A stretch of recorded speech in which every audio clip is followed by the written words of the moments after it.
44. The HERELMOFDHERTIFICIL. Actions according to a logical program directed towards a fixed objective. All that I do must be subjected to my constant correction and must be adapted or modified in view of what I have already achieved. This is adjustment. It is here that the intellect intervenes. This is the stage that is essentially human. The workman adapts his work, on the one hand, to the purpose which it is to serve, and, on the other, to the unforeseeable circumstances which in practice affect his execution of it. The work is CROWNED by this SUPREME the intervention of the intellect. All human work, then, entails 9 components: material, mechanism, goal, determinism, expediency, aptitude, action, coordination, adjustment. On what to act. Who or what will act? What is there to be done? How shall it be done? When to act. The ability to act. To coordinate. To correct and adapt. The 7 last components always depend on man. The first is beyond his scope. As for the second, man is master when he makes the machine act. He is not master when the mechanism is himself. With the advent of the tool and with the advent and development of the machine, man was able to delegate a part of his creative power to them. Thus, he progresses by improving his artificiata which he turns into his slaves, and each time that he delegates a new role of action to them, he marks a new degree of automatism. By providing myself with the help of a tool, I confer aptitude on the tool. I could not cut that branch without a saw, or make that hole without a pick. If I provide myself with a machine, it differs from a tool in that it takes charge of my action. It is the first degree of automatism. When the machine passes to the second degree, it guarantees the coordination of the action in my stead. At the third degree, the machine estimates the appropriateness of the action. 45. THINKINGDYMCHINE. In the fourth degree, will the machine take on the control of its own directives or program? This sounds absurd. But the homeostat of Ashby can actually be seen to attain this apparent absurdity. Will the machine conquer adjustment, the supreme component which has hitherto been considered to be an essentially human prerogative? Even here machines are in process of adapting their own actions, in terms of the work already achieved, towards what they are about to do. They are already assuming the function that in human activity marks the highest feat of intellect. Cybernetics played no part in the creation of the first machines of this degree of automatism. It did, however, demonstrate the importance of their basic principle. Such machines were already known to classical mechanics, but their profound significance and future possibilities had passed unperceived. Today, we are able to understand that the machine only reaches its highest fulfillment by adapting its own acts to a given end. We now realize that in the first 3 degrees the machine was only in its infancy. Now the machine is just beginning to mature. 46. CHAPTERIII. The miracles of feedback. The mechanism of the Watt governor never fails to impress the uninitiated by its marvelous ingenuity. 2 heavy metal balls are attached to a spindle connected to a steam engine. When the machine speeds up, the balls are flung outwards by centrifugal force, and their displacement, by acting on levers hinged to a slide valve, cuts down the supply of steam and thus reduces the speed. This brings the balls nearer together, which reopens the slide valve and restores the engine speed, once more causing the balls to fly apart. This self-righting process continues. The oscillations of the waves gradually settle down until a state of steady equilibrium is reached between input of energy and output of work. Think of a steam crane with a weight at the end of the cable. If this weight is extra heavy, the engine power has to be increased. The crane driver can hardly be expected by rule of thumb alone to estimate the weight of the load correctly and to regulate the steam supply accordingly. Errors in judgment on both scores would almost certainly result from this kind of guesswork. The mechanical regulator will, however, make neither of these mistakes. It will always adjust the amount of power to the work to be done. If the cable should break and the engine race, the regulator will act more swiftly and surely than the engineer in cutting off the steam supply. Its perception is never at fault, its attention is never diverted, and it never leaves the control levers unattended. One cannot but marvel at the ingenuity of such a mechanism.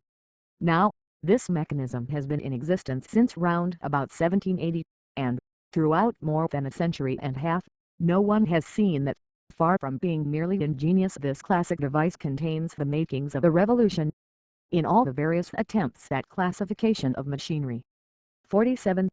THINKINGDYM The Watt Governor has never been rated worthy of any very prominent position.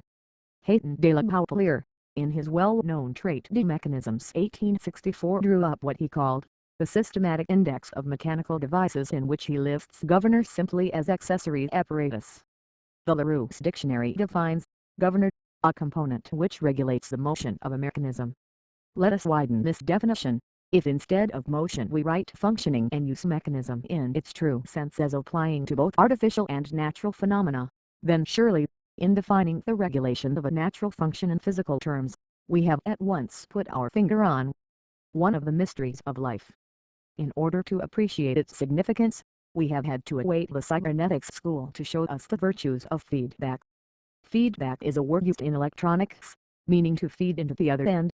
In French, radio technicians sometimes use the expression retroactive coupling. More often reaction the first is too long, and reaction is too vague a word with a wide variety of interpretations. Let us stick to feedback, which is already accepted. In this book the word retroaction will be used to signify the inherent general principle so as to give this term its proper logical meaning, the action of an effect on one of its causes. Aware of the fact that cybernetics borrows from their technique and vocabulary, certain electronic engineers discount the evidences of the new science, claiming that they know all about it and have been working along these lines for a very long time. That is as may be, but are they not merely applying the principles without having grasped the inherent theoretical possibilities, in the same way as Watt and his successors did? For it is a fact that, unwittingly, they held within their grasp the key to problems that had arisen in many other fields, even in metaphysics. WHEREDHE machine surpasses itself. If you have a solid fuel central heating system in your house, your boiler will probably have a little chain, which, by acting on a damper, controls the draft to the furnace. The other end of the chain is fixed to a temperature detector submerged in the hot water tank. This device, consisting of a capsule filled with 48 THEMIRACLESOFFEEDDCK, a liquid which expands when heated, exerts more or less tension on the chain, thus causing the damper to open or shut accordingly. When the temperature of the water is too low, the chain pulls on the damper for more draft to draw up the fire, and when the water is too hot the air intake is diminished. For all practical purposes this very simple device is remarkably effective in keeping the temperature of the water constant. Thus, the machine adapts itself so as always to produce the same effect. It maintains its internal temperature as an animal does. Man need only intervene should he wish to set the machine the further goal of establishing a different temperature, which is achieved by a simple adjustment to the length of the chain. The general principle is the same as that underlying the Watt governor, that is to say, in both cases the action of the mechanism is adapted so as to produce and maintain the desired effect. In this case the temperature of the water is the effect, before, it was the speed of the spindle. Here, the variations of the effect are detected by a thermometer, in the other case, by the degree of separation of the weights, that is by a kind of tachometer. In both cases, these variations in effect react on one of the factors, curbing its activity in such a way as to restore stability promptly within the system. This reaction is brought about on the one hand by the movement of the damper allowing the fire to draw up or die down, and on the other by a valve which regulates the flow of steam. In both cases there is the uncontrolled factor which may vary from time to time within limits, of course without the result being affected by its variations. In one case, this factor is the fuel, and in the other, it is the load. This parallelism can be illustrated diagrammatically. From this point it is easy to distinguish the essential elements of a feedback system. But we have to invent a descriptive. 49. THINKINGDYMCHINE terminology for them, since this analysis of the retroactive circuit has never been defined. 1. The detector, the mechanism that is sensitive to the variations in output of the system.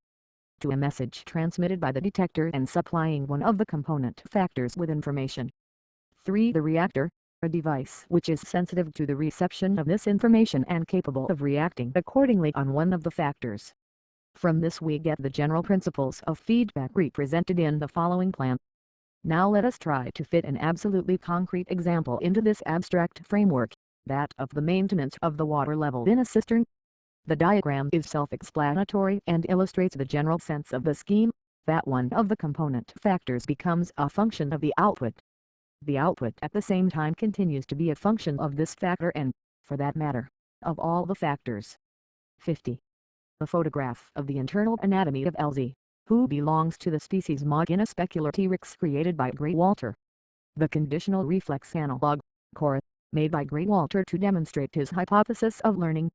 At first, the learning circuits were incorporated in a Tortoise see previous figure, but this was too complicated for class demonstrations, so they were put in a display box, see page 247. In effect, the learning circuits work out the contingency of two series of events and permit the learned response to appear if the contingency turns out to be significant.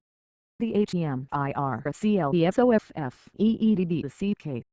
So machines, long before the advent of cybernetics, had the power of adapting their present activity both to the work already done and to that which was yet to be performed. In short, the machine adapted itself to seeking the goals determined by man, such as certain speeds, temperatures, or water levels. Thus we see that the machine had long emerged from infantile dependency and no longer required human operators to keep it running. The UTMAN, so easily susceptible to vanity, has as yet strangely failed to appreciate the importance of a victory which enabled him to delegate to a machine powers demanding, hitherto, the intervention of his intellect. In this elevation of the machine above the merely material plane to which it had apparently been self-condemned in the past, the transcendent role of feedback becomes apparent. A new automaton is born into our midst, having a self-contained automatism in contradistinction to the automatism of camps and lugs, controlled from without. The directive, that is to say the information, does not originate from factors outside the controlling mechanism, but from within the mechanism itself. Thus it is truly automatic. The feedback mechanism may be defined in practical terms as a self-correcting device which enables a machine to regulate its operation by adapting the drift of its own deviations. It will be appreciated that this definition fails to take into account the full implications of feedback, in that no reference is made to the advantages of stabilization. Furthermore, in final analysis, we can express retroaction as a mathematical concept, a function of a function, relating, through the dependent variable, all the variables of a single function to one of these variables. The idea of retroaction could from this standpoint be extended to all organized phenomena of the universe, to all that Aristotle and many others would call nature. The concept of feedback, which Wiener has proclaimed to be the secret of life and which is implicit throughout the physiological work of Claude Bernard, can be shown to extend still further, as the secret of universal order. But let us confine our attention for the moment to concrete examples. We have examined a solid fuel heating system, but what? 5i. BHINKINGDYMCHINE. About an oil furnace, where we are still dealing with a feedback system, but of a different type. In this case, the temperature detector is generally the B-metal strip thermometer, a thermostat. When this is placed in the hot water tank, it expands and breaks the electric contact. Thus, when the water exceeds a given temperature, generally 70 degrees Celsius, a circuit is broken and the supply of oil fuel is interrupted. Consequently, the temperature soon drops to the degree where the electric contact is restored and the oil pump motor starts working once more. The temperature will continue to rise to the point where contact is again interrupted, and so on. Whereas in the coal furnace the corrective mechanism of the ventilation is continuous. In this case the correction is only intermittent. The retroaction is only operative on the heating unit when the temperature falls below 70 degrees Celsius. When the temperature rises above this mark, no more messages are sent as the feedback will be temporarily cut off, which means that the factor external temperature will bring about the cooling of the overheated water. Refrigerators, pneumatic drills and the safety devices of lifts provide similar illustrations. Feedbacks may be classified as all or none go or no go or, even, one-way circuit types. But rather than limit ourselves to these sterile forms of intermittently controlled circuits, let us examine the more adaptable retroactive circuits. The simplest type of radio set provides a perfect example. The HEWONDRFULMBCHENism of the NTIFADING. Without feedback, the radio set designed to pick up long-range signals would be far too sensitive to permit listening into local stations. On the other hand, if local reception were perfect, signals from more distant transmitters would be practically inaudible. In more technical phraseology, it could be said that to ensure good reception, of constant intensity, the power supplied to the loudspeaker must be confined within certain limits. It is easy to imagine a regulatory device whereby the listener himself could compensate for the differences in intensity. But there is nothing along these lines that would overcome fading without also modifying the strength of reception. The difficulty is that the reception fluctuates because of electric. 52. The HEMIRCLESOFFEEDBCK.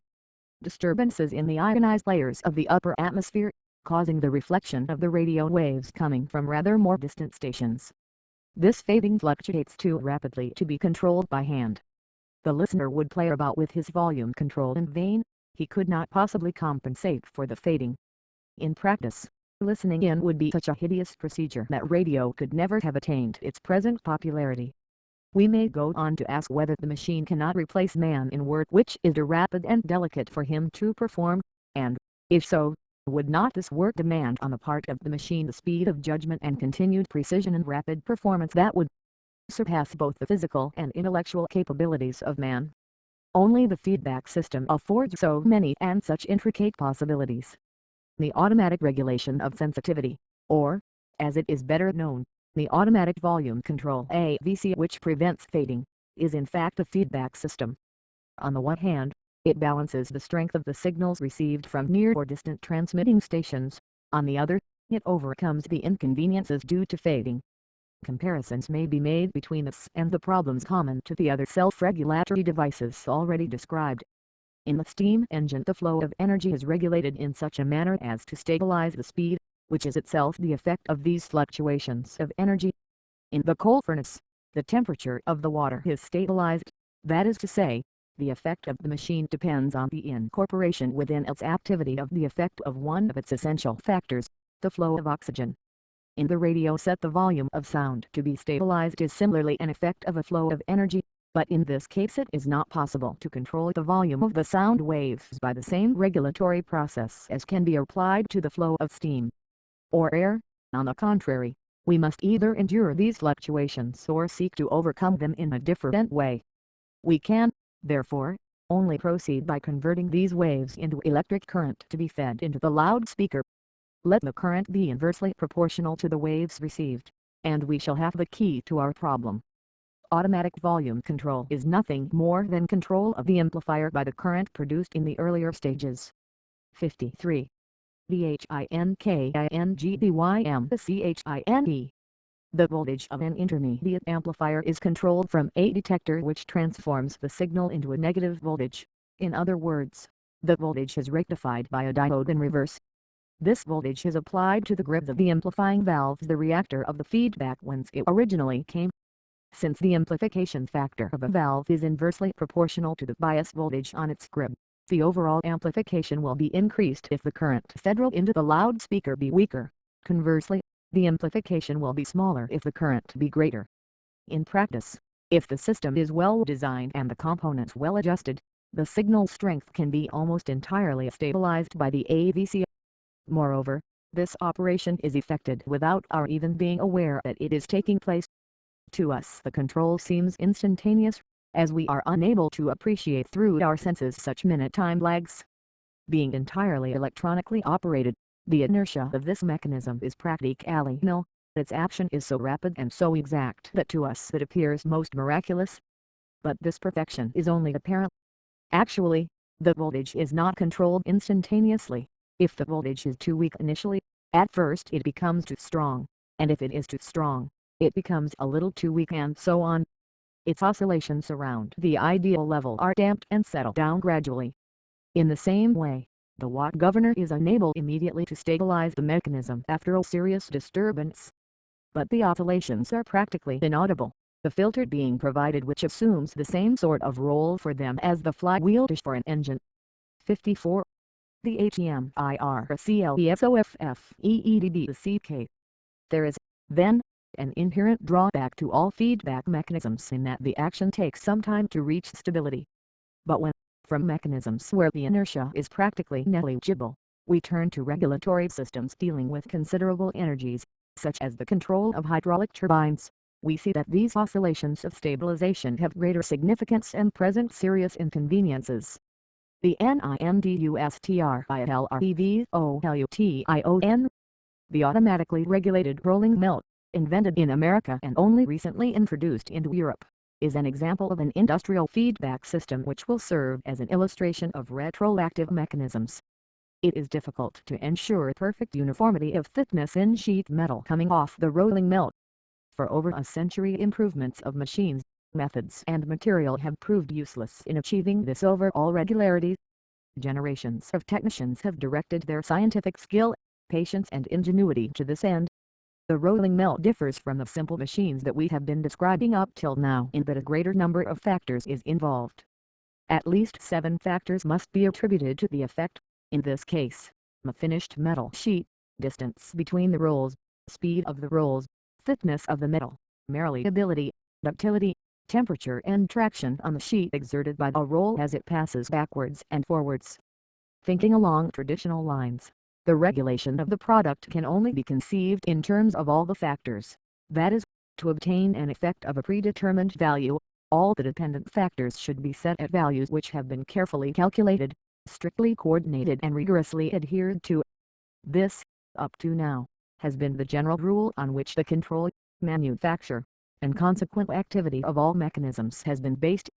But, unfortunately, whilst one of the variables is in the process of regulation, another will be thrown out of equilibrium. Interference with one factor will unintentionally affect another. By the time the correct adjustment is carried out, the product on which it works will have changed its characteristics, and when everything is finally in working order once more, the machine, through wear, will have lost its former precision. And if 55 THINKINGBYMCHINE, in spite of everything, production gets underway, the product will sometimes still reveal imperfections. The mill has to be brought to a standstill to enable the speed of the rolls to be regulated with even greater precision. The worn parts are replaced by stronger and more accurate components. There are fresh instructions for the workman. A new foreman is installed. Recriminations are leveled at the suppliers who are accused of not delivering materials of uniform quality. A stricter control of the raw materials is set up. Finally, the machine is thrown on the scrap heap and work is started on another, which is still more complex and which turns out to be even more refractory. In short, the engineer, in all branches of industry, has been carrying on a perpetual struggle to obtain accurate setting, stability and synchronization of all the factors of machines. But the fight has been like that of the man trying to stop the escape of water from a tank riddled with holes. As soon as one hole is stopped up, another leak appears. Rolling mill engineers, in common with those of other industries, have spent their time and their intelligence in such pursuits, all because a systematic study of automatic control had not hitherto been attempted.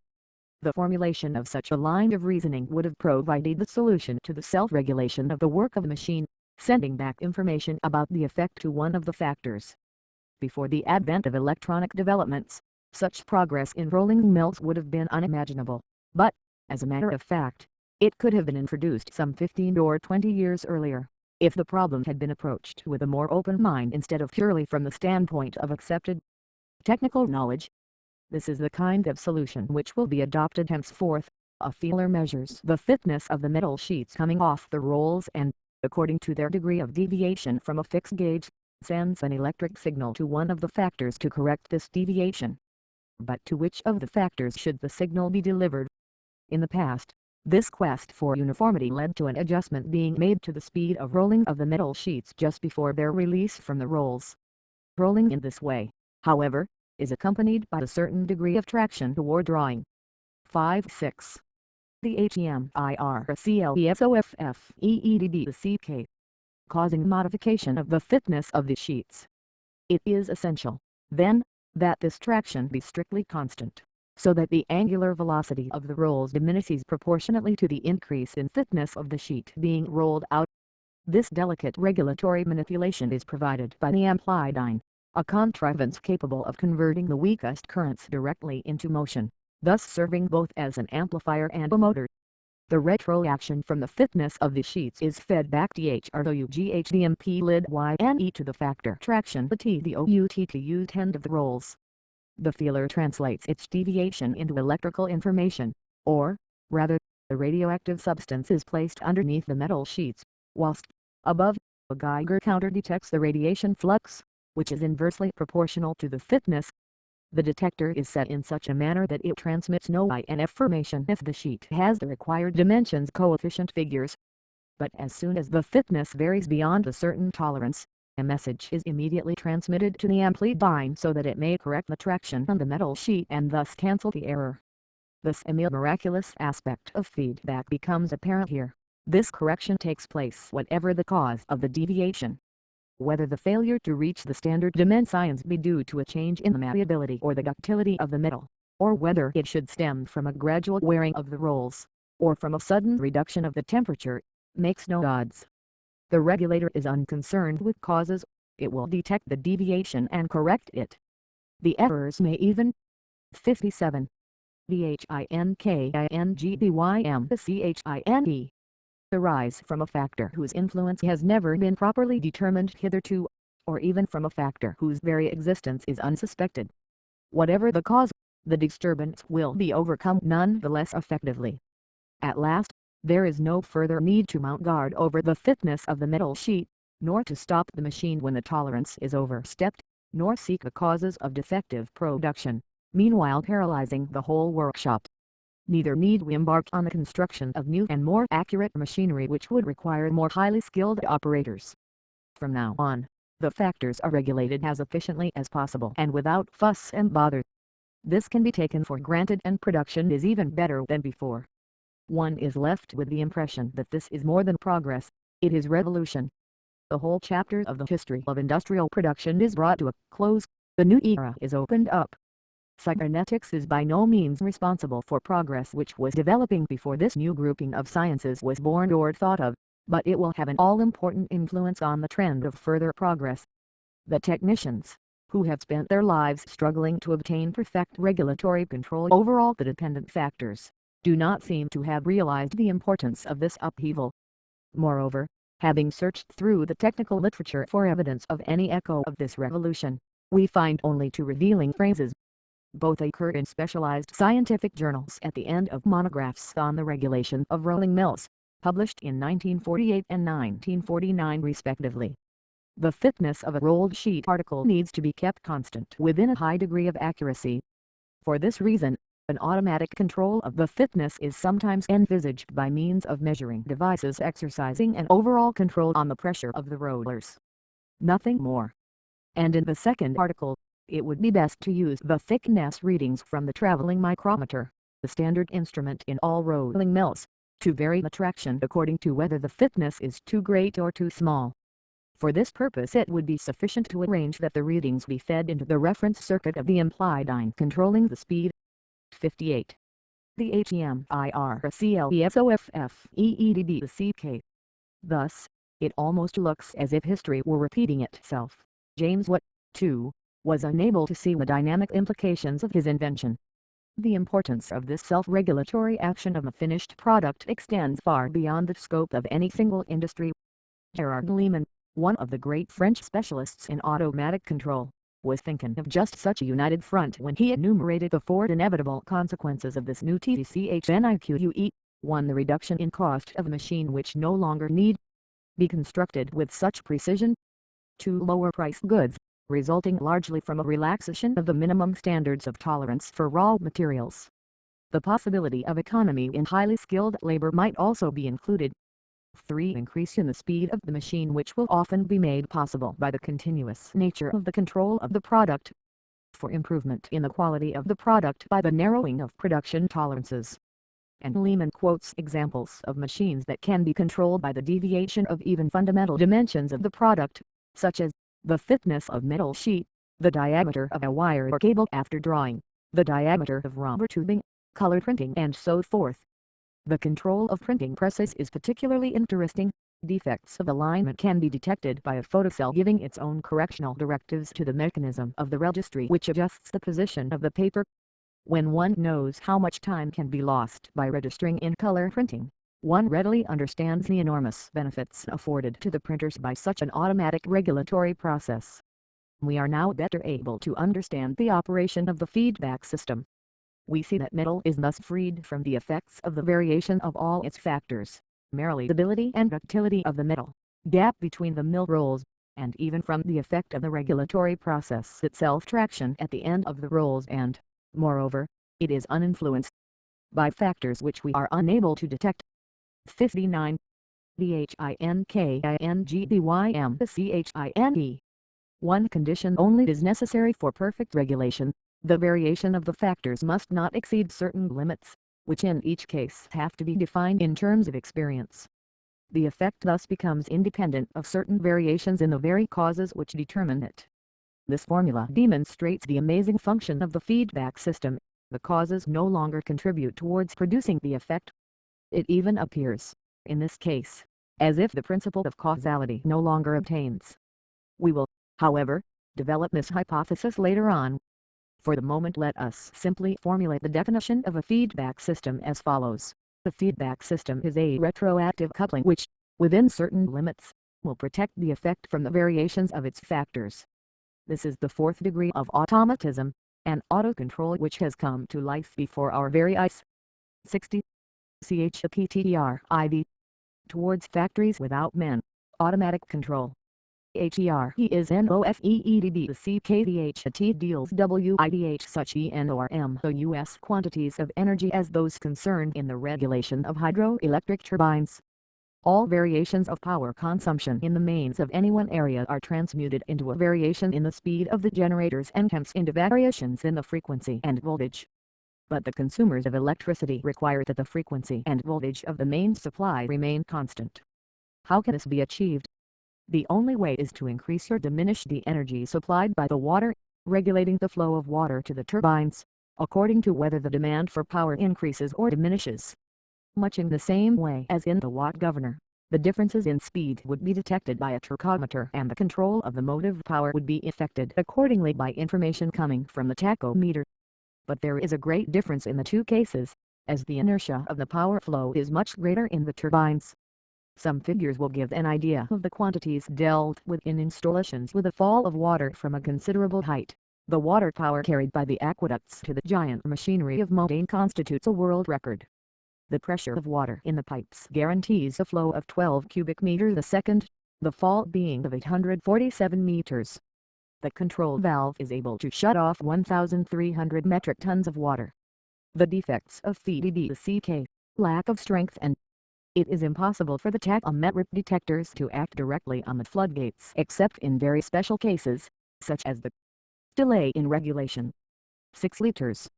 THINKINGDYM.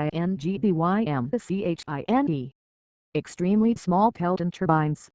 It is only necessary for the detector to exercise a controlling function and its work is then passed on to an auxiliary motor. When the tachometer has a direct action, as in the steam engine, there is direct regulation, but when it actuates a motor which supplies the necessary power for the operation, it is called indirect regulation in the terminology of hydraulics.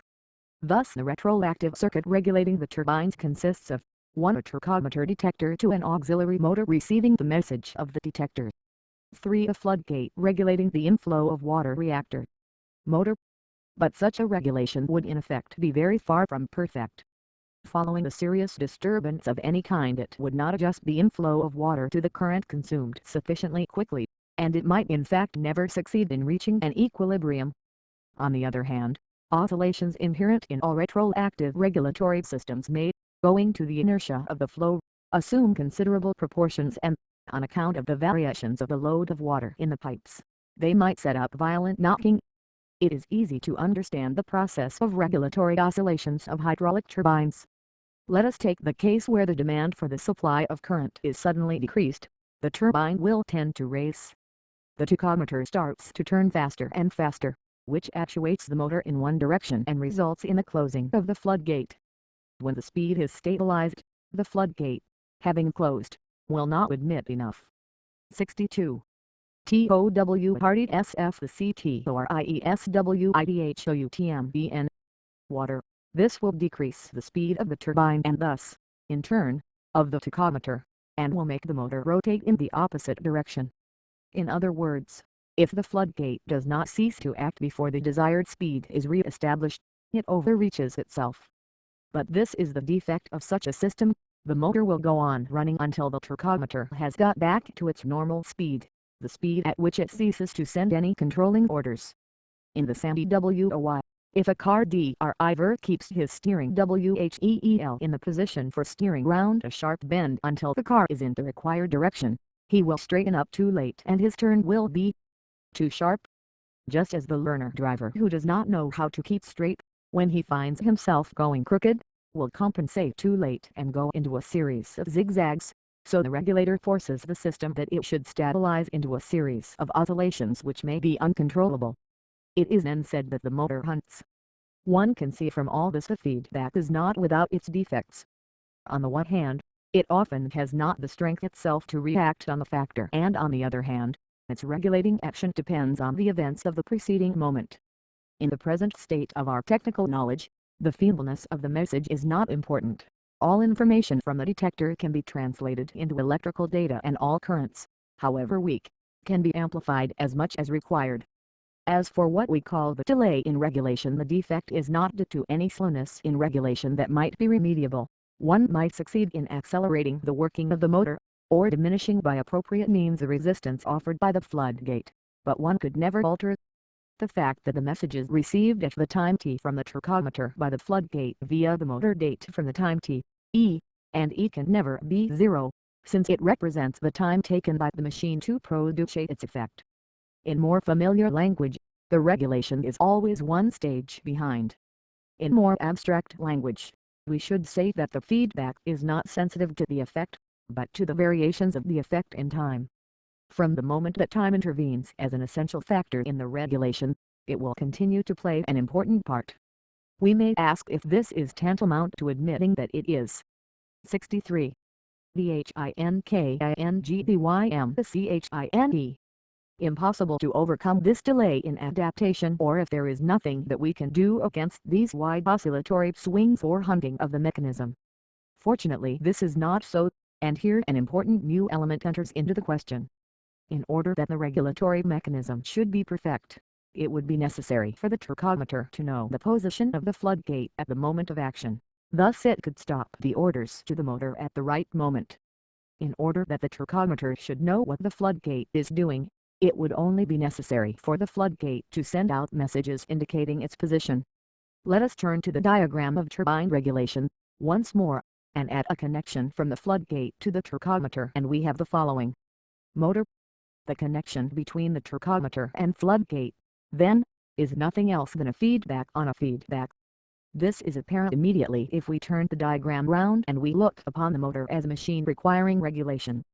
From now on, the detector tachometer, receiving messages from the floodgate reactor about the execution of the previous orders, will know just as the car driver, having zigzagged several times while learning the feel of the steering, ultimately acquires the right balance between his sensations and his performance, between his observations and his reactions, and knows by how much and when to straighten up his steering after he has negotiated a bend.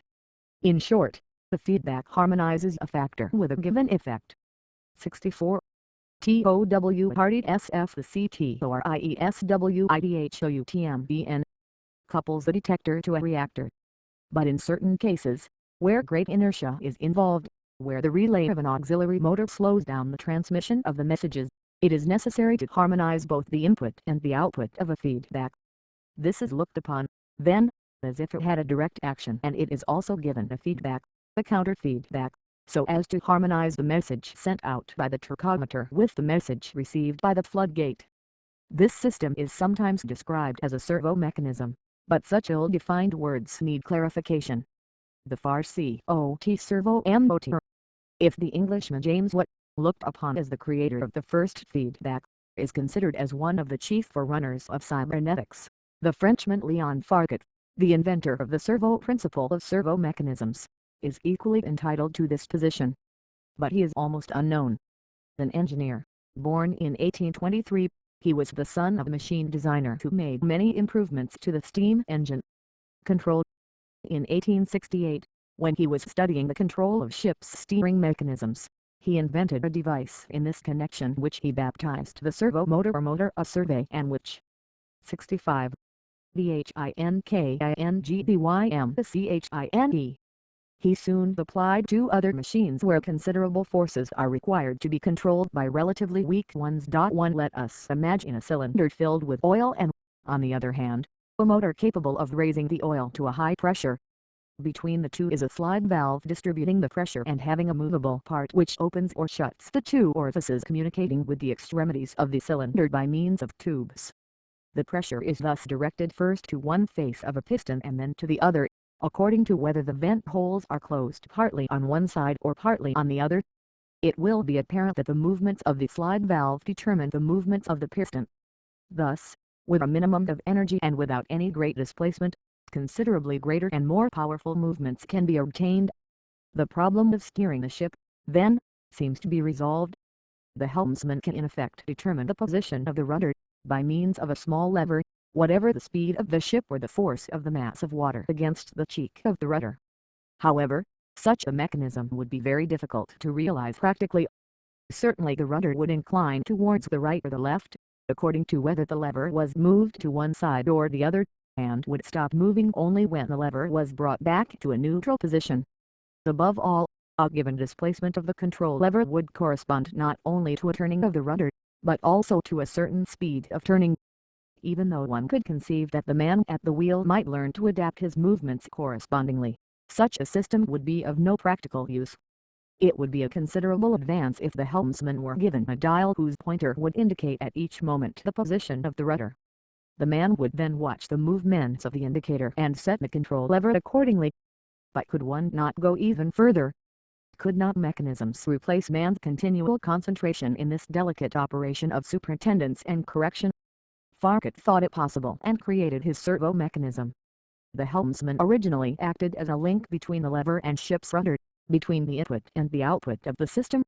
Let us make a mechanical link between the position of the rudder and the position 1. The HEMERICANT EF=HAD designed a Simpilot R system in 1849. 66. TOW Hardy SF the CTORIESWIDHOUTMBN. Of the lever, the output and the input, they will be dependent on one another. The machine thus assumes the function which, in man, was strictly intellectual, so that a simple sliding rod plays the part of a man plus his intellectual powers. This is an excellent example of a machine exhibiting artificial thinking. The machine achieves this function of integration by a very different process from the human one. Its methods have nothing in common with our thinking. But the result is the same, or, rather, it is better. As soon as the servo mechanism is used, the man at the wheel has only to move the lever in proportion to the degree of rotation that he wishes to give to the rudder. He knows in advance at what position the rudder will come to rest.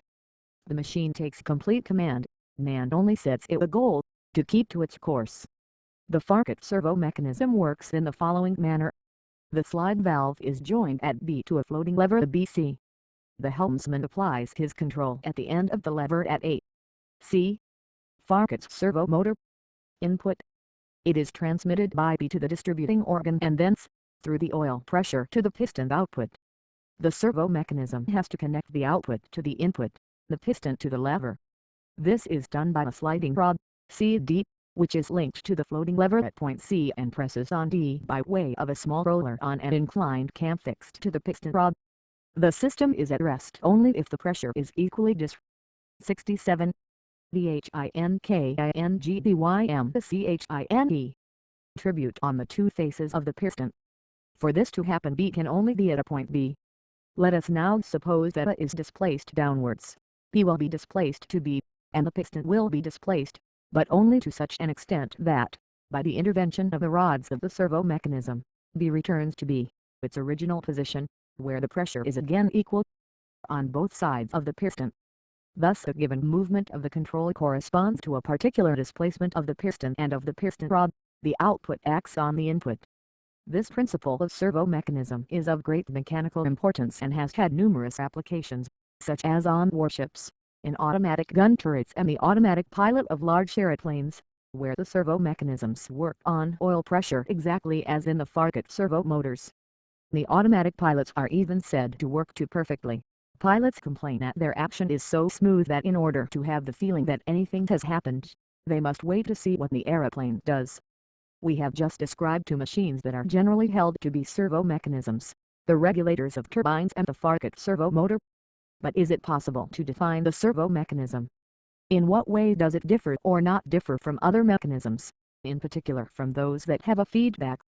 These questions merit a reply, for, as Norbert Wiener says, we are entering the age of servo mechanisms. I must own that, for many years, I never clearly understood what a servo mechanism was.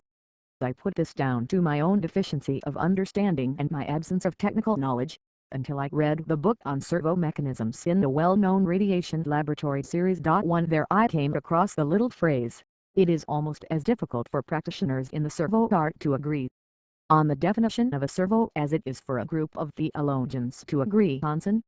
I discovered that if one generalizes, without considering any particular type of mechanism, it is possible to distinguish clearly between two different mechanisms using a retroactive circuit, the regulator and the servo mechanism. What is a servo mechanism? What are its peculiar characteristics?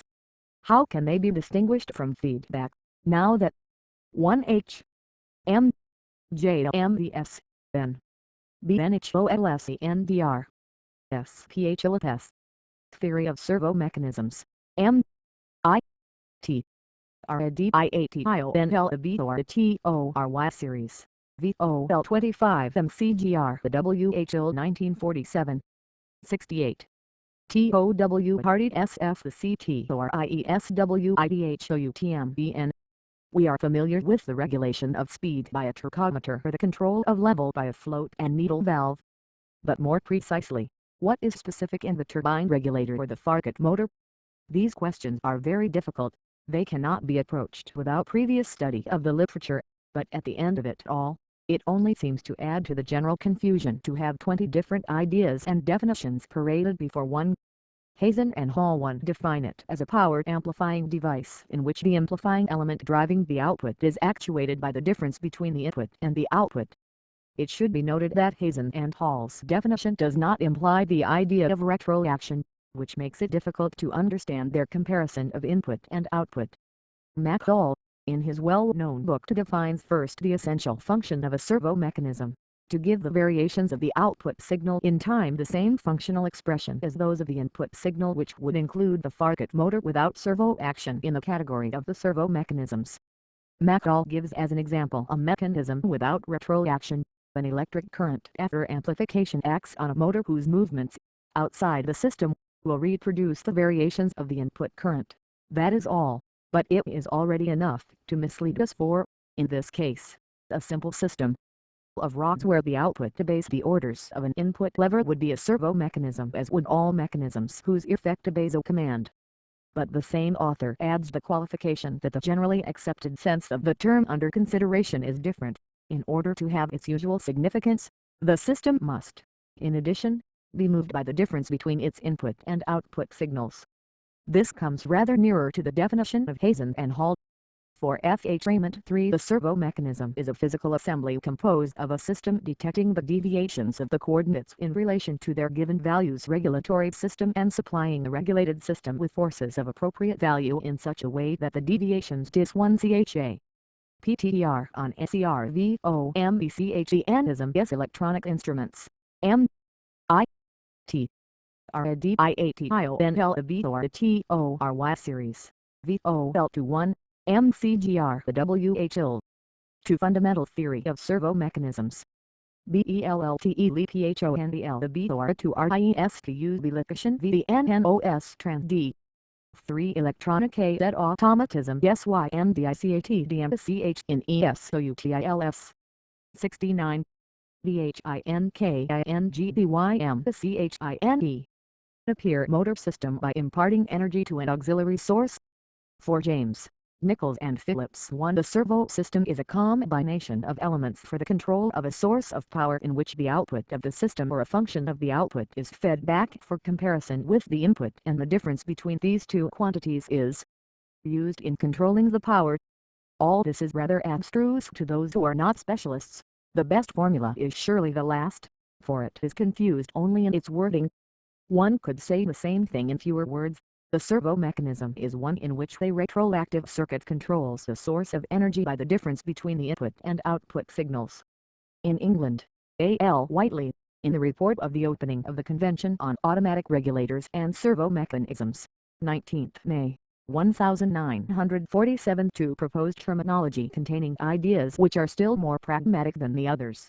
What different types industrial automatic regulators, process controllers and servo systems is above all the delay of their reactions. The servo mechanism is defined as a control of position in a closed circuit, generally intended to maintain angular correspondence between two axes more or less distant from one another. This restricts the servos to remote control, which is nothing but the application of a much more general principle. The French specialists avoid explicit definitions. G. Lehman and Ed. H. Raymond have collaborated in the best work on the subject 3 in the French language. Lehman writes, without defining servo mechanisms, let us restrict ourselves to. And F. H.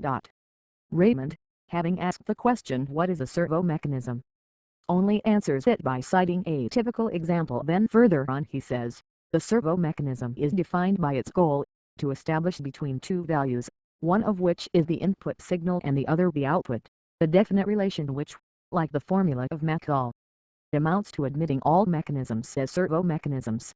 In the same way, Pierre Durgin says: 4 We will not attempt one opus fit. A Journal of the Institute of Electrical Engineers, 1947, Part II, A3 Servo Mechanisms P. Columbiani, G. Lehman, J. Loeb, A. Pomlet, F. H. Raymond, 2 vols. Society Pounds T6 D'additions d'enseignement secondary. For Outlaw Radio, November, 1949. Let Pounds Servo Pounds Mechanisms /70 TOW Hardy SF the CTORIESWIDHOUTMBN. To define this term, in a remarkable glossary drawn up during a course of lectures in 1945 at the Conservatoire des Arts et Métiers, servo mechanisms are not even mentioned. It only deals with thermoregulation, from which it could be inferred that servo mechanisms do not apply. All this goes to show that the unification of terminology should not become the monopoly of any particular branch of science. Here, however, are 2 French definitions. The servo mechanism is a circuit in which the output depends on the difference between the input and output values. 1. The servo mechanism is a power amplifying mechanism intended to ensure an output bearing a functional relation to the input value. At the end of it all, we were not able to find any common basis on which to formulate any ideas. Everything seemed even more confused in the light of this review of the terminology. Professor Parent, opening the Congrès de la Régulation Thermique at the Conservatoire des Arts et Métiers in 1945, was right when he said that the vocabulary of regulation is a source of difficulty, obscurity and misunderstanding. It stifles this excellent technique and it sets people against it. 3. Our ideas became even more confused when we learned, in another text, that our well-known specialist Gerard Lehman has a personal tendency to consider the servo mechanism as a machine capable of replacing the human act, either wholly or partially. Our ideas get even more hazy when reading in the Theory of Servo Mechanisms of the MIT. We see the simple regulation of temperature by a thermostat described as a servo mechanism. This same book, however, insists that the output signal be sent back to the input signal for comparison.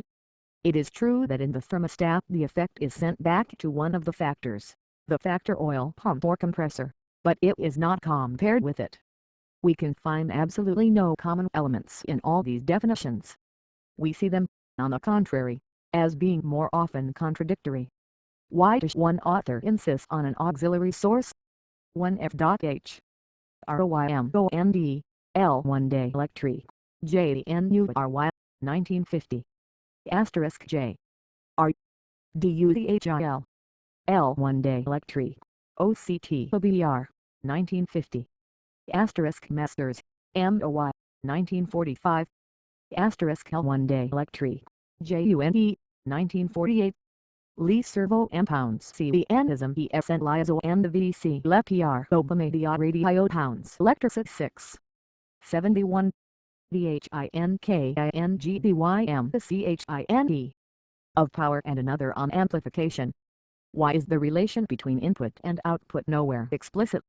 Why does the best formula amongst them, that of Nichols and Phillips, require that the control of the retroaction should act on a source of power when it can't just as well act on a factor that is not a source of power? Is the source of auxiliary power necessary? No. In the regulation of the turbine, it is only a practical device used to compensate for the feebleness of the message. As for the oil compressor of the Farkut machine, it is in no sense the source of auxiliary energy, but the only source of operative power. If we take away the oil compressor, there is no Farkut machine. Without the motor that shuts the floodgates, the regulator would, in many cases, be lacking in efficacy. Neither is amplification especially characteristic of servo mechanisms. It is true that these mechanisms are often employed to amplify movements or forces, but it is not an essential function. In microsurgical techniques, similar mechanisms are used to reduce the scale of the movements, and for remote control of highly radioactive materials, servo mechanisms are used which are neither reducers nor amplifiers. How can such a confusion of ideas be explained? We are bound to admit that the definitions are not always applied to the same thing. It should also be understood that the writers were primarily electronic engineers who were chiefly interested in electronic servo mechanisms. One of the most eminent amongst them one admitted that when dealing with servo mechanisms of other industries he had difficulty in getting rid of his accustomed modes of thought. Servo mechanisms based on electronic techniques have been able to perform almost miraculous feats. The complex apparatus of the servo mechanism is much more easily realizable by electric couplings than by mechanical ones. The study of the complex electric circuits of these systems could be developed even further by electrotechnicians using the mathematical methods of harmonic analysis. It is well known in the history of science that the general laws governing stability and the accuracy of retroactive regulation, Nyquist's criterion of stability and Bode's relation, have been established by the 1. Jacques Loeb, during a conference on servo mechanisms, held in London in 1947. 72. TOW Hardy SF the CTORIESWIDHOUTMBN. Theoretical physicists of the Bell Telephone Company studying special cases of counter-reaction amplification. But if radio technique rules supreme over servo mechanisms both in theory and in practice, it cannot annex them entirely. Regulators exist in numerous other industries. Certain engineers of other branches using different techniques have found ways to prevent hunting in their servo mechanisms. Here we wish to generalize as far as possible and to extend the idea of automatic regulation to as many different applications as possible, but at the same time we do not wish to limit ourselves to any one technique. We wish to show that most natural effects are organized according to these principles, in which the manifestation of universal order is inherent. It is necessary to abstract the principles of regulation from the mere mechanisms which bring them into effect. For this reason we must inevitably go beyond terms of simple pragmatic definition, where the accessories belonging to certain techniques are not always discernible from the conditions inherent in the essential nature of the system. If science is really concerned with the general and not the particular, then the person who sees things from the general standpoint has the greatest chance of coming nearest to the truth, even in spite of the technicians, who may succeed in constructing wonderful mechanisms and very useful machines. If we manage to arrive at some clear definitions in this confused domain, we shall feel fully justified, for does not Pascal's golden rule require that reasoning should replace what is defined by its definition? Having gleaned hardly any general ideas from the specialists, and knowing that henceforth no definition can help contradicting others which have gone before, we will start from scratch with no preconceived ideas. FIXEDNDVRIABLEREFERENCS. First let us have a look at another servo mechanism that is very clearly defined. This time it is to be an electrical one. Let us choose the type of servo mechanism consisting of a potentiometric control of movements made by an electric motor, in other words one where the angular position of one axis is electrically dependent on that of another axis, which may be some distance away. 73. DHINKINGBYM CHINE. Two potentiometers A and B are connected in the arms of a Wheatstone bridge. When the resistances of such a system are in equilibrium, we know that there is no current passing across the bridge to which they are connected. The bridge is composed of the slider of the potentiometer A, the coil of a polarized relay, R, and the slider of the potentiometer B. According to whether or not the system is in equilibrium, the relay, R, will or will not pass current, and thus will or will not act on the contact, P, which is in the circuit of an electric motor, M. Even better, according to the direction of the disequilibrium, that is to say the direction of attraction or repulsion of the contact, the motor will turn in one or other direction. We have only to connect the motor to the slider of the potentiometer B to get a closed circuit. The position of B will react on the relay, R, and on the whole of the system, exactly as the corresponding position reacted. Then for all changes of position of A, M will obey, but as it will send information to the control, through B, it will operate only until the moment when the equilibrium in the relay are being re-established. The electrode P, returning to the central position, cuts off the current.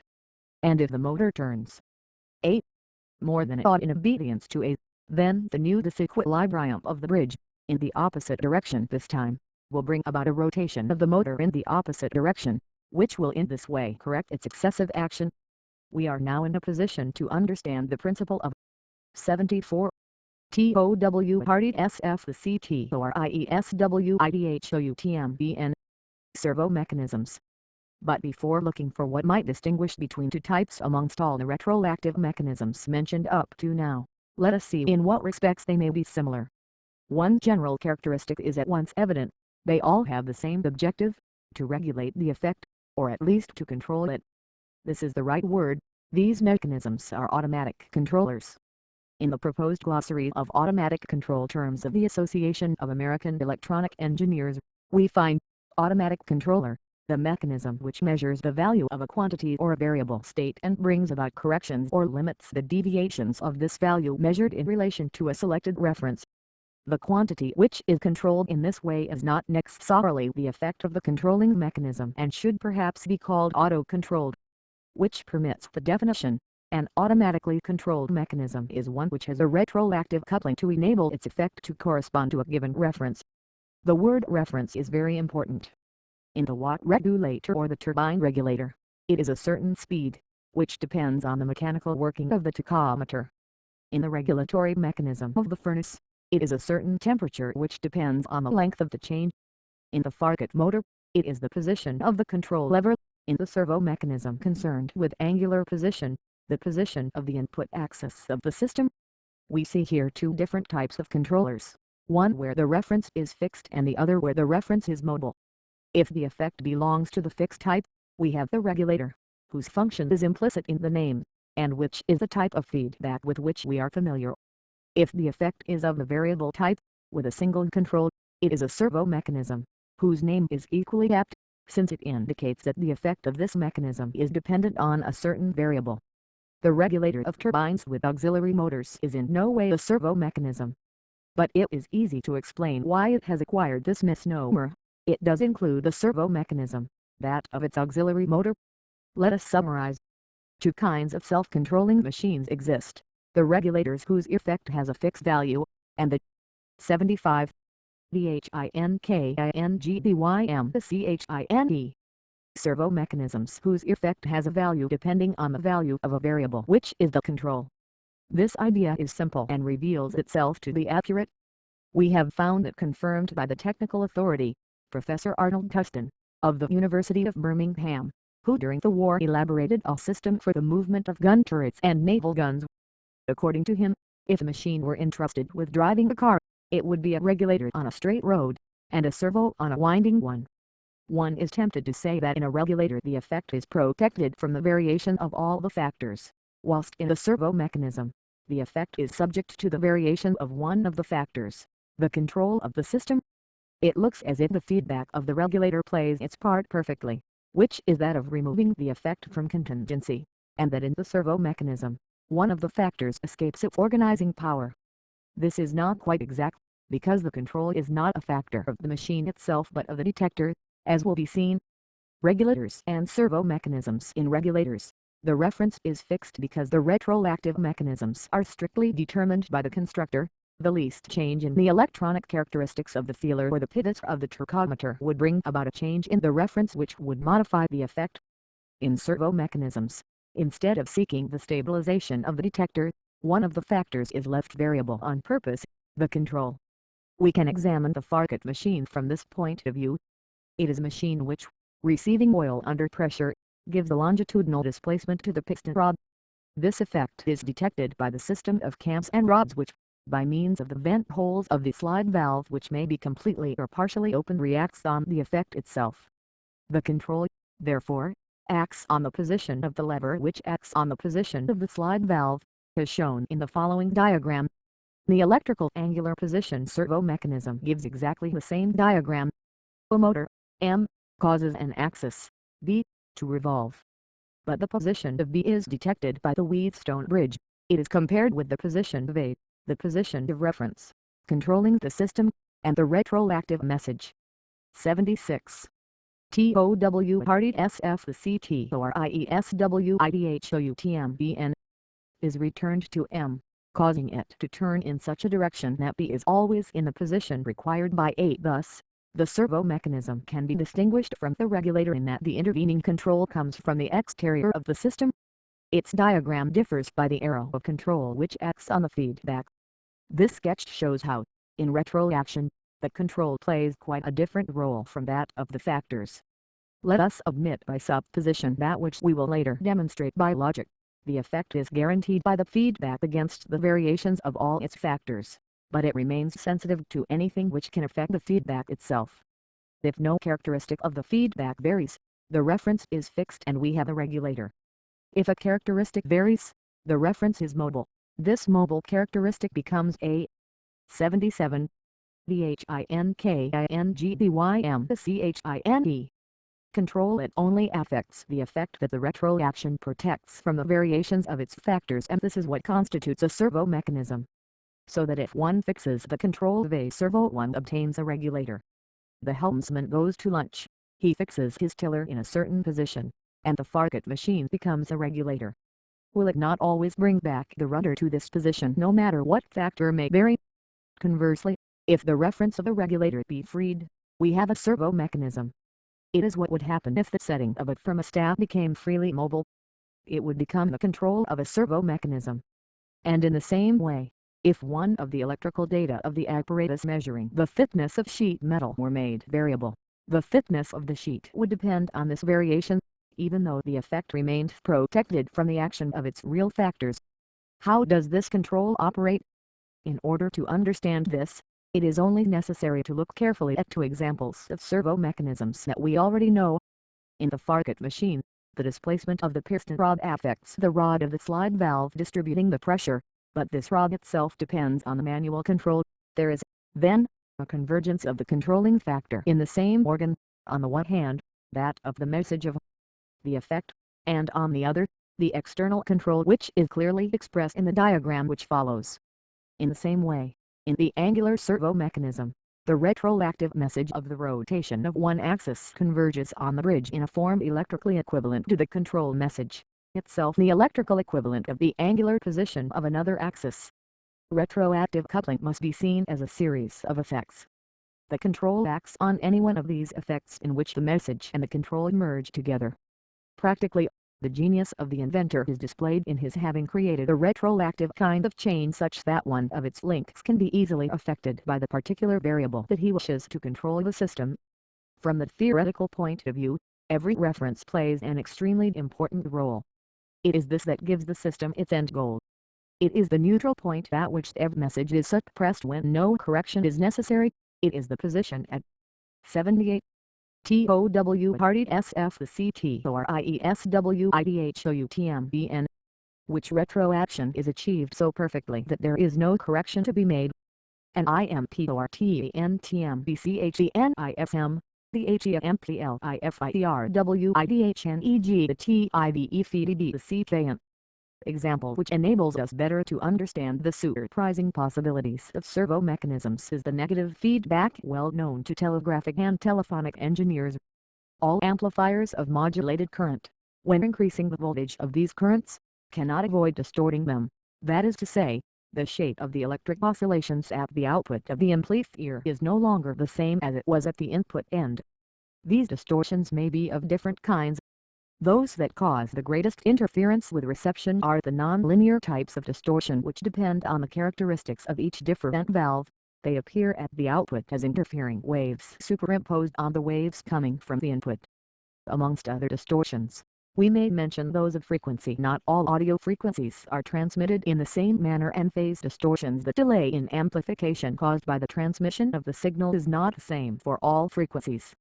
However, in spite of all these pitfalls, the musical tone is not very much affected through our sets.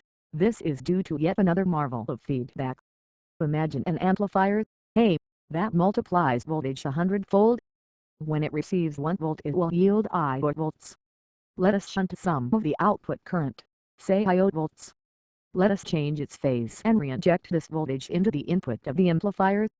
10V R backslash IV/100W Since, in opposite phase, it is always of an opposite sign to the input voltage, at the input the voltage will be weaker, and will diminish proportionately to the voltage at the output. Up till 79. VHINKINGBYMCHINE. Now, there is nothing especially miraculous, we have simply succeeded in diminishing the amplification power. But we have retroactively shunted an output voltage, which is in reality very complex. It is composed I of a voltage of the same strength as that of the input, 2 of a voltage representing the distortion. By changing the sign of the current, we obtain very different effects according to which component we are dealing with. The one, corresponding to a modulated current representing the sound coming from the receiving end, finds a current at the input of the same type but with a different sign. It diminishes the strength, but because modern amplifiers are able to multiply considerably the signals received, this creates no difficulty. It is only a question of increasing the amplifying power to compensate this loss.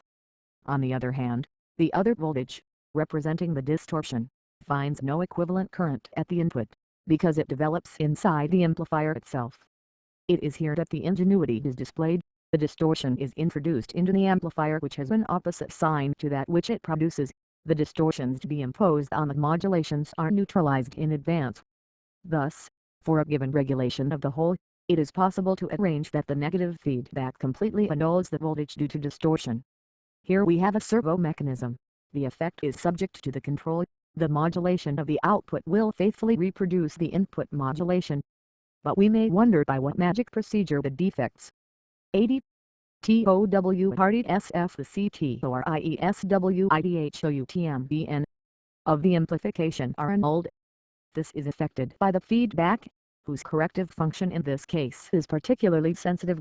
The feedback annuls the deviations due to all factors. It overcomes, then, the effect of all the characteristics of the valves and enables the modulation of the output to depend strictly on the modulation of input alone. This wonderful mechanism is largely used in telecommunications, and by its means long-distance telephone communications operate, being amplified by successive relays without too much distortion. Enormous degrees of amplification can be achieved. For instance, in conversations between London and San Francisco, the amount of sound amplification is IO 266, the figure which is all the more awe-inspiring if one remembers that the total number of atoms in the universe can be expressed in 80 figures. One can understand why the telephone specialists, studying feedback amplifiers, were led to the discovery of the laws of stability in automatic controls. But one can also see why the general ideas on retroactive control are so confused and why so many definitions of servo mechanisms are based on amplification. The specialists and technicians have not been able to dissociate themselves from their electronic techniques in order to make the distinction between what is accessory, but nevertheless necessary, to these techniques and what is essential. Thus, the confusion arises from the very defect that the cyberneticians decry in science: specialization and compartmentalism and the absence of a broad enough point of view. The word servo has evolved differently according to the various techniques to which it has been applied. But one of these, electronics, in constructing the theory of these mechanisms, has proposed as being absolute definitions which, in reality, are only relative. Even worse, each technique using automatic controllers has its own vocabulary. Without having too much faith in such a proposition, we would like to express a pious wish that a World Congress on the control of the terminology of control should be held. GENERALDEFINITIONS. Let us summarize the foregoing by a series of definitions. The formula already given for feedback remains valid. 81. THINKINGDYMCHINE. Coupling of the effect of a mechanism to one of the factors which, within certain limits, protects the effect from variations of its factors. An automatic control mechanism is a mechanism making use of feedback to enable the effect to correspond to a given reference. Two categories of automatic controls can be recognized: regulators and servo mechanisms. An automatic regulator is an automatically controlled mechanism where the reference is fixed and where a value of the effect tends to remain fixed.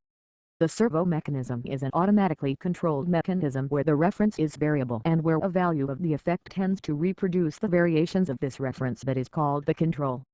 It must be noted that the transition of a regulator to a servo mechanism includes intermediate cases which are difficult to classify in either of the categories.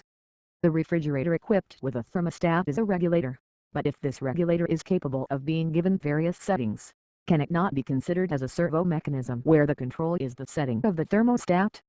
In the same way, the automatic pilot which steers the course on which it has been set is a regulator. However, this course can vary over long distances according to its previous plotting. Here we have a servo mechanism.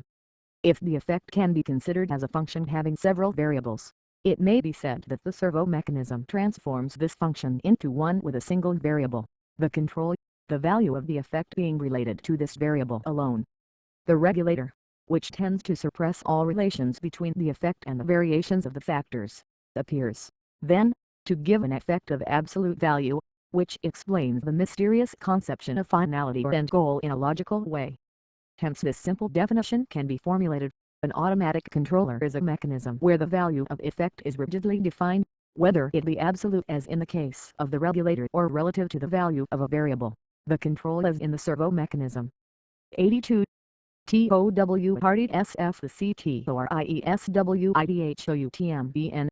But all these definitions have an anthropocentric bias. They are only valid for mechanisms constructed by man.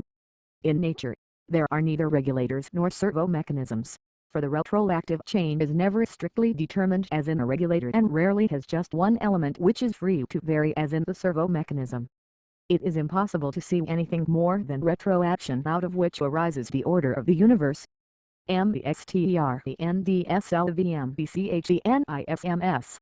Let us turn to the practical level and examine the different roles played in mechanics by the two classes of controllers. The object of employing the servo mechanism is always that of making an effect depend exclusively on a variable, the control. This is surely the end goal of the greater majority of mechanisms. When we use a pulley to get a boat up out of the water, the movement of the boat is dependent on a controlling force. All transmissions dependent on belting, chains or tooth wheels have the simple function of linking the output of the mechanism to the input. Thus the function of a servo system is in no way transcendental, it is one of the most ordinary methods of coupling. But there is an essential difference between this and the ordinary systems of transmission in which the effect depends on mechanisms other than those of the control. Thus, for example, in the pulley there is the elasticity of the rope to be taken into account, and, if the action of these variables is successfully overcome, it is only by rigorously determining their value. The servo systems, on the other hand, can so compensate the possible variations of all their factors that they are sensitive to the control alone. Thus, the servo system is a coupling mechanism, but because of the subtle action of its principle, its fidelity is absolute. It is the only means enabling pneumatic or hydraulic transmission to function with absolute precision and the only one, when electronic, which affords the means by which very rapid fluctuations of the control can be dealt with. However, perfect as they seem, servo systems play only a very unimportant part in our ordinary mechanisms, that of simple couplings.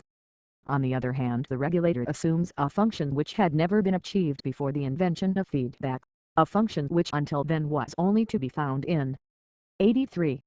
THINKINGDYMCHINE.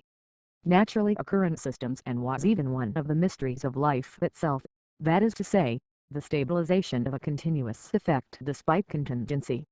The regulator, then, marks a decisive triumph in mechanics, whilst the servo system simply represents a great technical advance. One might say that the servo system plays the same role in electromechanics as the tooth-thick wheel played in traditional mechanics or the belting or cords in ancient mechanics. Whenever it is a question of transmitting, multiplying or reducing the movement, servo mechanisms will henceforth be used. The servo system is the gearing of electronics, which has in addition all the marvelous accuracy and astonishing lack of inertia inherent in all electronic mechanisms. When a retroactive message is too weak and needs to be amplified for accurate transmission, the servo mechanism is brought into use. It is a servo mechanism that is entrusted with acting on the mechanism that works the gates of hydroelectric turbines, when the message is incapable of doing this work by itself. The servo mechanism whose input will be the message coming from the tachometer, and whose output the action on the gates. The motor supplying the auxiliary energy is a mechanism whose feedback is the counter-feedback of the turbine. It is easy to understand why the term servo mechanism is sometimes applied to the whole, when really it is only an accessory that is not always indispensable to the regulator. It is 84. TOW Hardy SF the CTORIESWIDHOUTMBN. Easy to understand how the energy belonging to the servo system might be mistaken as being auxiliary. It is in fact only auxiliary in relation to the regulator. The complex machines of tomorrow will include numerous servo systems which will have the job of carrying out any subtle variations of the control. But these servo systems will never be anything else than auxiliaries of other mechanisms, particularly regulators. Thus in the automatic pilot, it is a regulator which controls the aeroplane in order that it may keep to the right course, but the reactor of this regulator, entrusted with the actual execution of these delicate instructions, is a servo mechanism. We shall see how the machine will be able to go even further than the regulation of its own effect, although this is already a transcendental function.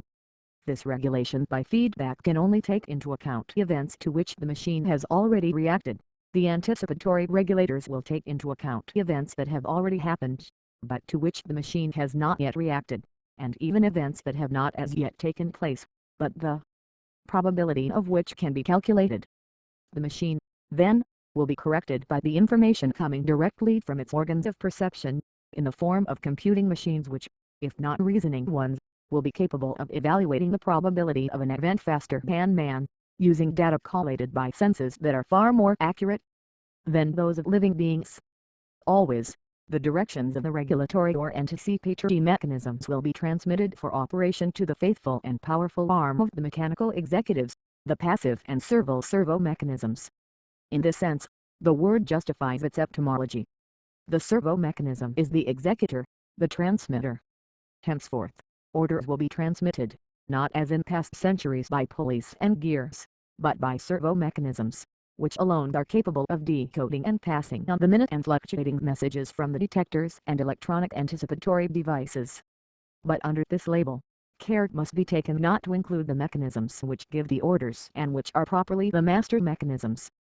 85. CHAPTRV. The logic of effects. To the present we have only looked at machines. Now, we must consider natural effects as well as artificial ones and bring ourselves from the machine to the effector.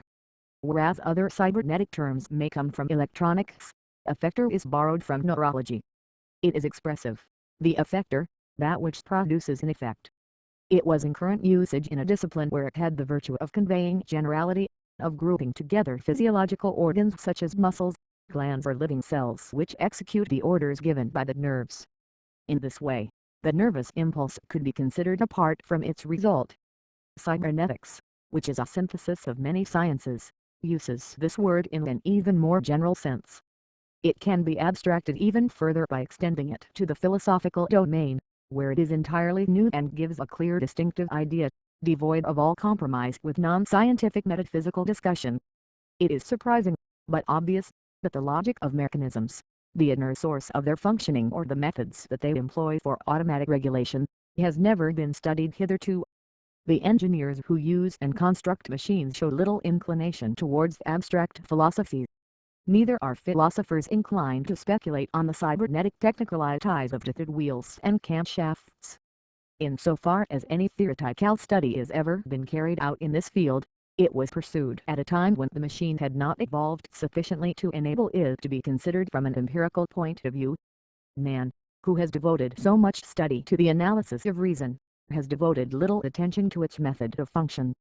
This is one of the no man's lands that Wiener considers should be charted by cybernetics. That which lies between a practical technique and abstract thought might be considered as the 86.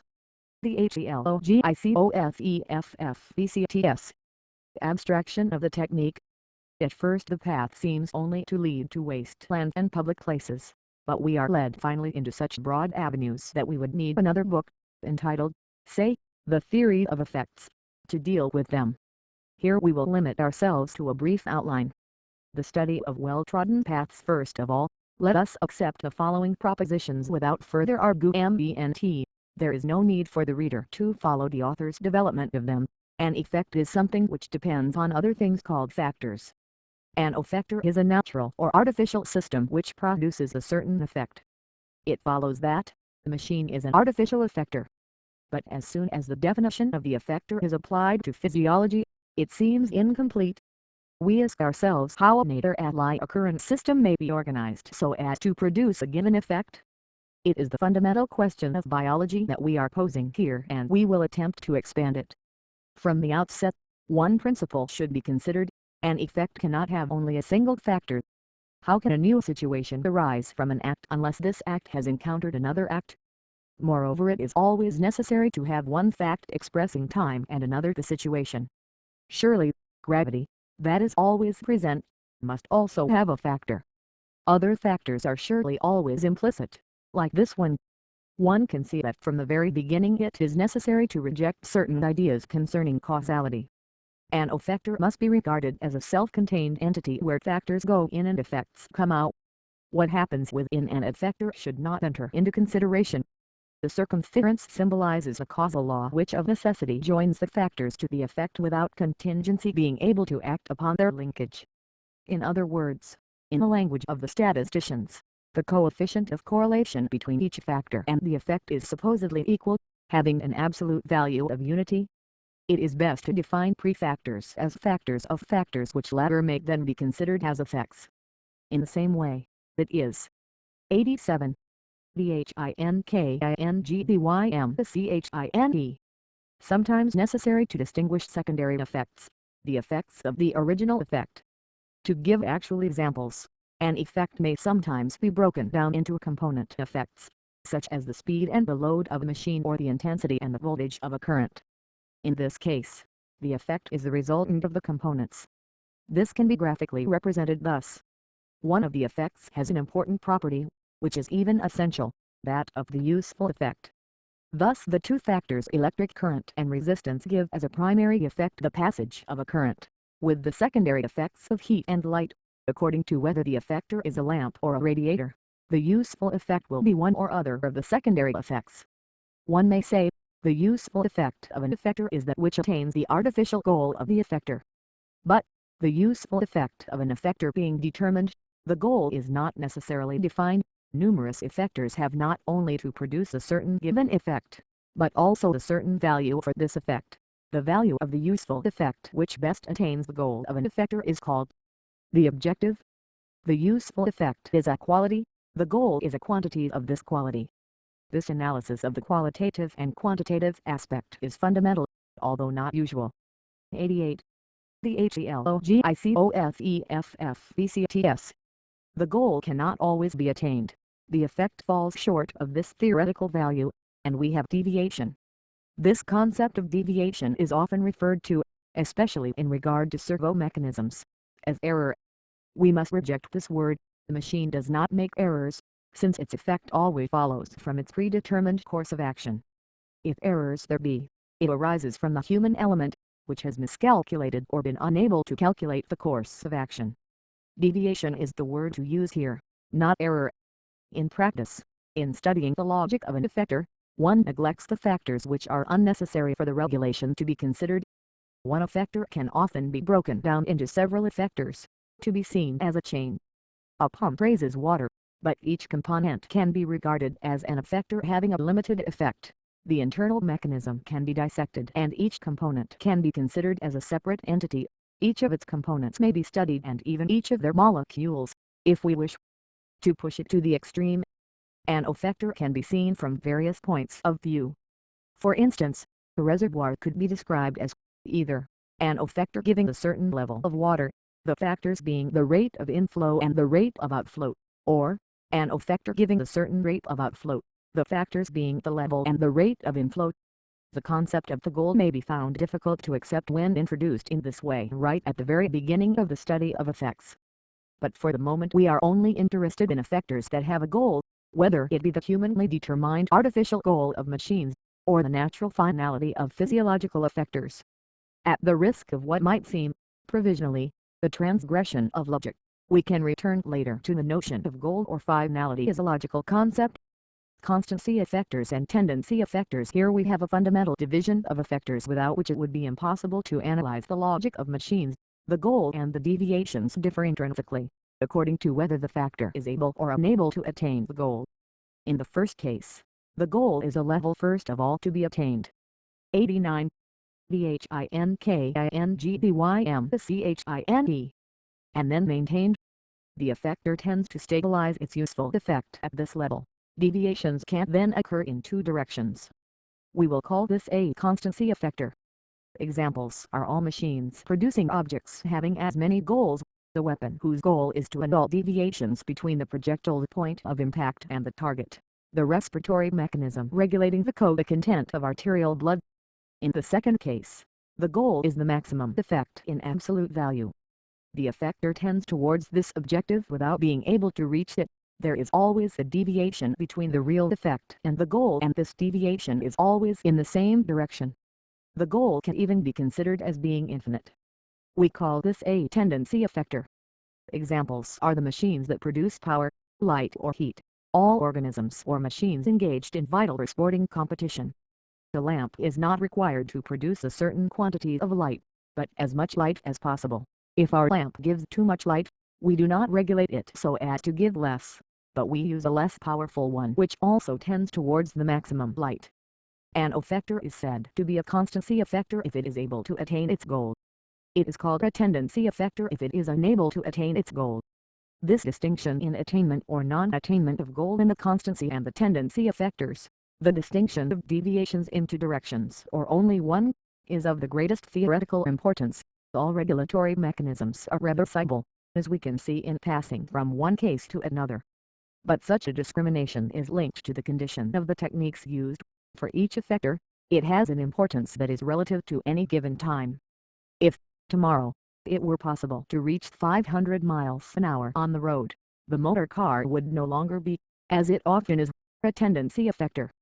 The same holds good for electric light bulbs if one day they were to give too bright a light. However, for reasons of economy, it will always be a better proposition to use cars and lamp bulbs that are less and less powerful and to make them work as tendency factors. Graphically, the arrow symbolizing the useful effect is a thick line. The goal is shown by a little bar at right angles to the direction of the arrow. On the arrow itself if it is a goal that is attainable, and beyond it if it is a goal which is unattainable. 90. The HELOGICOFEFFBCTS. An effector can change its useful effect. For the same useful effect, it can change the goal. It must then be considered as a different effector. It is the end result which gives an effector its individual character. Thus, our legs can't jump, walk, or kick the ball. For the same effective power of movement they can have different objectives, that is to say different speeds. Thus, a car, which is a complex of effectors, is, in its entirety, an effector whose goal and hence the useful effect is modified almost continually. The ideal speed goal to be attained and maintained depends on a number of factors. On a long straight line the speed is always beyond the possibilities of the car, which, thus, is always in a state of deviation, always tending towards some value. When a cyclist comes out of a side road, the car is no longer a machine for speeding, but becomes a machine for slowing down. DIRECTION of THEEFFBCTS and THEF. The CTOR has to analyze an effect logically. A certain direction must be given to the effector as a whole with reference to the direction of the effects and the effectors. By convention, this is the direction of the useful effect. Diagram of automatic film printing apparatus. The little bar on the arrow of the effect symbolizes constancy. In the case of constancy effectors, the useful effect may not have any one direction more than another imposed on it. While for a lamp, the radiator, or a muscle, the direction of the effect is evidently that which increases the light, heat or force. 91. THINKINGDYMCHINE. The direction of effect of an automatic device for printing cinematograph film can be towards either a lighter or a darker positive. In such a case, the direction is fixed arbitrarily. The convention should be explicit in the diagram, page 91. An effect is positive if, when the useful effect varies, it varies in the same direction. In the opposite case, it is negative. In the same way, a factor is positive or negative according to whether the function which is linked to the useful effect is increasing or decreasing. Let us keep in mind the following more precise formula. A factor or an effect has the same positive or negative sign as the derivative of the function which links it to the useful effect. 1. When the signs of factors or effects are analyzed, the arrows symbolizing them are formed of positive or negative signs. The useful effect, a thick line, being positive by convention, it is unnecessary to indicate its sign. The sign of a factor is not due to its nature, but to the role it plays in the effector. The resistance in ohms is a negative factor in an electric motor and a positive factor in a radiator. And all the factors of an accelerating car are reversed when the driver brakes. The regulation and the guiding of a factor to regulate an effector is to act on the values of the factors in such a way that the useful effect attains a certain goal constancy effector or that it approaches it to the maximum of its capacity tendency effector. Regulation, then, should be carried out in accordance with the imperative of an imposed goal, e.g. the regulation of a classical machine tool. To guide an effector, is to give it a goal which may be variable and to regulate the values of the factors accordingly, so that the goal may be attained or at least approximated, e.g. driving a car whose goal and even useful effect may change at any moment. Whatever the importance of this distinction, regulation and steering mean, in practice, an action on the factors which one could well give a factor the same sign as the statistical correlation coefficient between it and the effect. 9.2. The HELOGICOFEFFBCTS enables the effector to produce a certain effect. It is in this general sense that we use the term regulation. When we operate on a factor so as to regulate an effector, it should be taken for granted that the other factor remains fixed. For that which follows, the formula all other things being equal should constantly be borne in mind.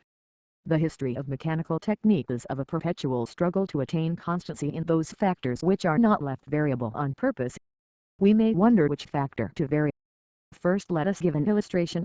The factor on which one is to act should be capable of being regulated. Thus, in an automatic film printing effort to use action to vary the sensitivity of the emulsion would at all times be inconceivable. But the following is a much more important conception. One can only obtain from the regulating factor a very limited action on the effect. Let us take the case of a car.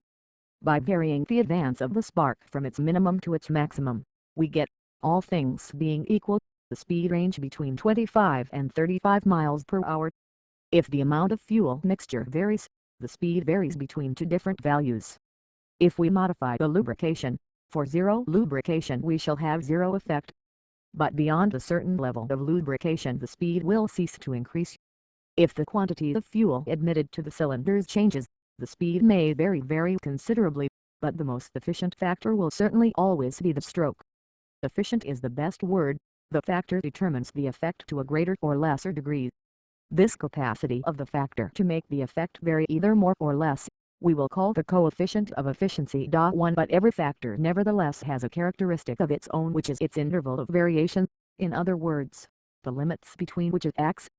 Thus, below a certain level of lubrication the car would no longer work, neither would it work better if the ignition were too far advanced. Let us take the machine and make one of its factors vary independently. First the factor A. Let us note the value A1 where the effect appears, and the value A2 where it ceases. Let us note also the maximum and minimum values attained by the effect. This coefficient is quite different from the coefficient of influence or path coefficient of the American statistician Sewall Wright. 93. THINKINGDYMCHINE. Interval tax. A2 will be the interval of variation of the factor A. The interval between a minimum and the maximum values of the effect will represent the coefficient of efficiency. Hence these definitions. For a given effector and for given values of all the other factors, each factor is characterized by 1. An interval of variation representing the limits between which the value must remain for the effect to be produced. 2. A coefficient of efficiency which expresses the limits between which the variations of a factor can produce a variation in the effect. One can distinguish an absolute coefficient of efficiency which will express the measure of the valuation of the effect in the same units as that of the effect itself. In a car regulated in this way, the absolute coefficient of efficiency of advancing the ignition will be, say, 35 to 55 miles an hour. The coefficient of relative efficiency which expresses the variation of the effect due to the variation of one factor as a percentage of the total of the coefficients of efficiency of the effector. One can thus know the relative efficiency of the different factors and know on which of them it is best to act in order to vary the effect. The calculation of the coefficients is the business of the engineer.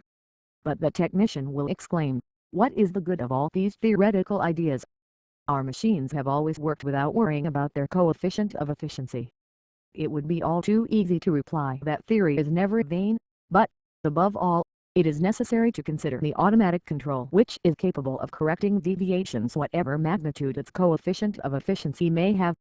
It determines what we call the compensatory power of regulation. The compensatory power of regulation is expressed by the amplitude of the deviations of effect which the regulation can control. It is clear that regulation can only maintain the goal of an effector within certain limits of deviation. 94. The HELOGICOFEFFBCTS. Naturally, one immediately begins to wonder what it is that limits regulation in this way and what are its exact bounds. Is it the effect itself that inhibits the power of a correction?